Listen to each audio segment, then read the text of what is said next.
ഈ ചൂടിന് ഇതിൽ നല്ലൊരു പാനീയമുണ്ടോ സംഭാരമല്ലാതെ? അപ്പോൾ നമുക്കൊന്ന് നോക്കാം. ഹായ് ഡിയേഴ്സ്, അപ്പോൾ നമുക്ക് നോക്കാം സംഭാരം എങ്ങനെയാണ് ഉണ്ടാക്കുകയെന്ന്. അപ്പം അതിനായിട്ട് കുറച്ച് കല്ലുപ്പ് ഇതിനകത്തോട്ട് ഇട്ട് കൊടുക്കാം. നമ്മൾ ഇടികല്ലൊക്കെ ഉണ്ടല്ലോ അതിനകത്തോട്ട്.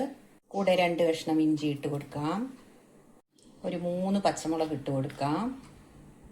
ഇത്രയും കൂടെ നമുക്കൊന്ന് നന്നായിട്ട് ചതയ്ക്കാം. അതിനകത്തോട്ട് നമുക്ക് 2-4 നാരകത്തിൻ്റെ ഇല ഇട്ട് കൊടുക്കാം.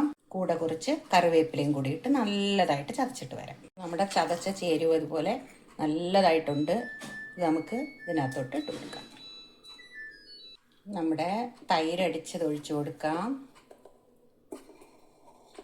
ആവശ്യത്തിന് വെള്ളം കൂടെ ഒഴിച്ചു കൊടുക്കാം. സംഭാരം എന്ന് പറയുമ്പോൾ മോരിനേക്കാൾ കട്ടി കുറവാണ്. കുറച്ചുകൂടെ വെള്ളം ഒഴിച്ചു കൊടുക്കാം. അപ്പോൾ നമ്മുടെ സംഭാരം ഇവിടെ റെഡി ആയിട്ടുണ്ട്. എല്ലാവരും ഒന്ന് ട്രൈ നോക്കി ഫീഡ്ബാക്ക് അറിയിക്കണേ. കഴിയുമെങ്കിൽ സബ്സ്ക്രൈബ് ചെയ്യണേ. Thank you.